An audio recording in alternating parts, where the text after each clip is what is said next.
Now, the World Health Organization is holding a special meeting today to discuss the rapidly spreading new coronavirus variant in South Africa. Experts in Geneva are considering whether it should be designated a variant of concern.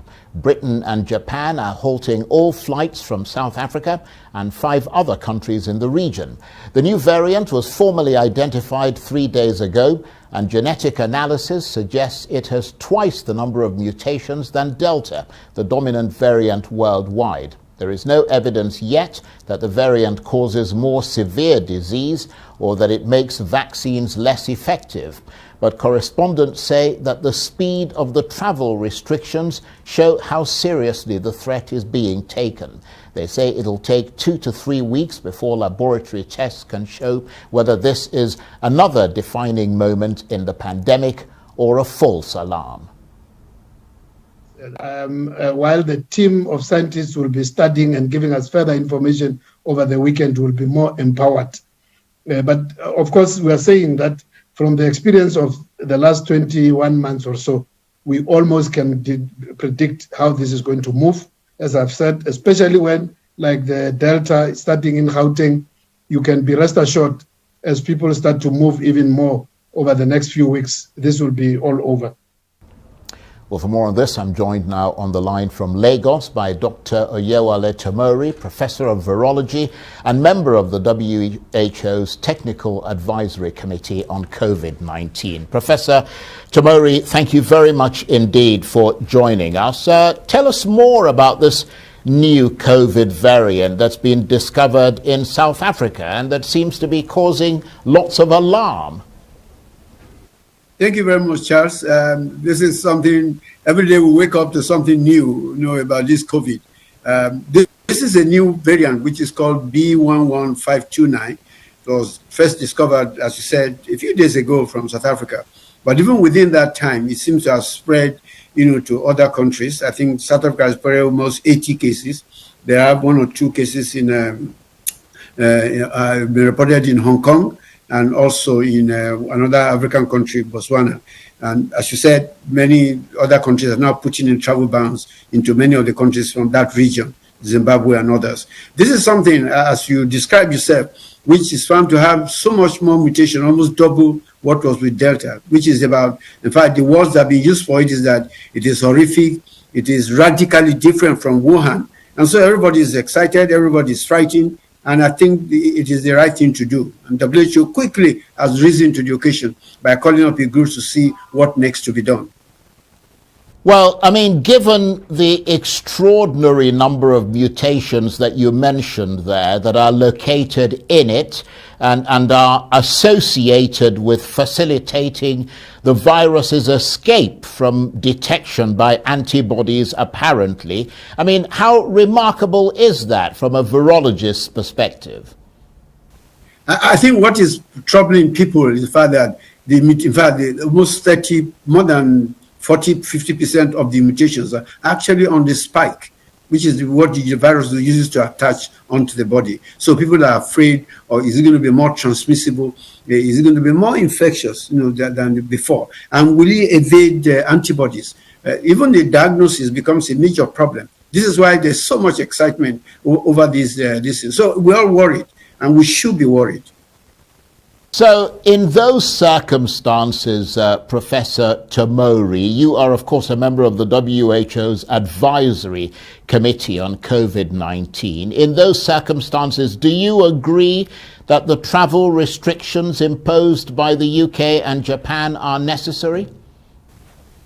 In a way, I mean, when you have the major problem in your hand, like they already have it, you don't want to compound that problem. And so major travel restrictions becomes one of the ways at least you slow down the entry of that into your country. And this is what they are doing. They are already coping with major problems, even with the vaccination they've done. Now to add more, it may probably overwhelm their system. And that's why the right decision they've taken in that direction. They've taken the right decision. And I think we should also look at this seriously in our country.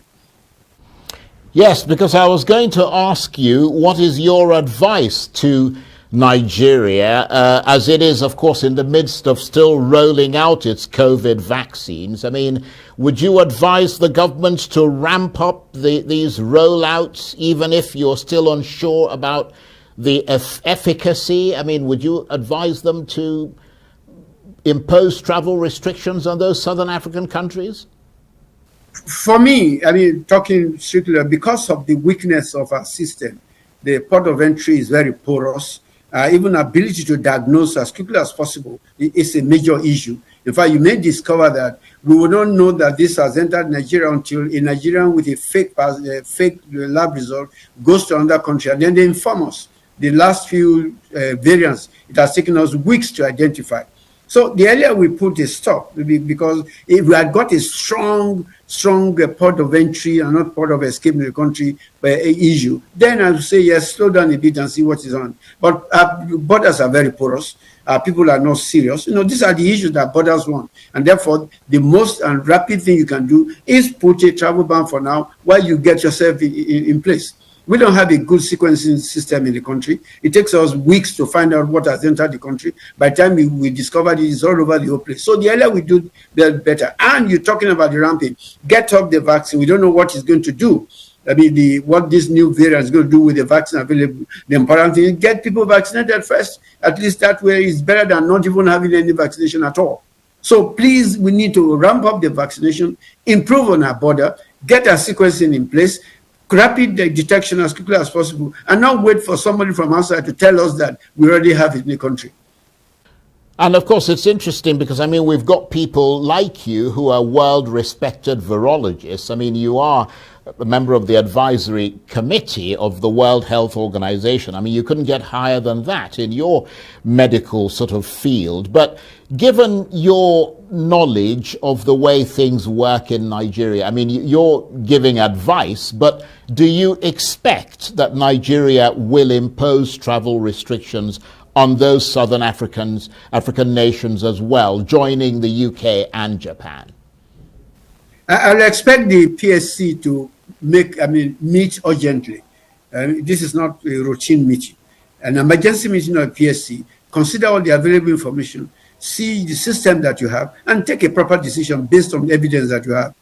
Waiting for the next weekly meeting to occur, I think it's not the right way to go. In fact, by now, I expect the PSC to have met quickly on an emergency meeting, decide on what is available on the ground, and then take a decision based on that. But knowing the strength of our system, that's why I said I would rather go straight away and ban the people coming into the country, as we've done, as we did for India when we discovered that we had the Indian strain here or something like that. So, or the Delta strain, let me not call it Indian strain, the Delta strain here. So my advice is PSC rapidly meet over the weekend or whatever, get all the available information. Information is coming on a regular basis, like very rapidly. As far as Hong Kong, they found the case. So what stops us from getting into Nigeria? Who says it's not already in Nigeria? These are things we need PSC should work on and not wait for the routine bureaucratic system of meeting schedules to handle this matter. That's a very good point you make there. So help us assess the scientific evidence. What are the things that we know and we don't know so far? Do we, for instance, know whether this is going to lead to increased transmissibility of the virus or increased severity of the disease, or whether, in fact, the variant might be missed by diagnostic tests? In fact, those are the points that people are working on regularly. As I said, this is something I was just reported in the last 3 or 4 days. So all those questions you're asking, I see what people are looking into. But the fact that we have at least 80 cases in 70 or over 70 cases in South Africa, and that cases have also been reported as far as Hong Kong, that's where proactive countries like Britain, have taken that decision. And we need to be proactive over this matter. None of us knows what is going to happen. People are assisted, and that's why we need to be on the information on a daily basis, regularly. Somebody at the PSC must be monitoring whatever is on the website and other things to know exactly where we are. We can't wait for routineness, to get this decision. So the questions you ask, nobody knows yet. People are still monitoring, and that's why we should join in the monitoring and not wait for the end result before we start taking action. Professor Tomori, I want to thank you very much indeed. It's always an absolute pleasure talking with you, but also getting your analysis and your scientific sense of how these things are evolving. And Professor Oyewale Tomori is, of course, a professor of virology and a member of the advisory committee of the World Health Organization on COVID-19, and he was talking to me there from Lagos.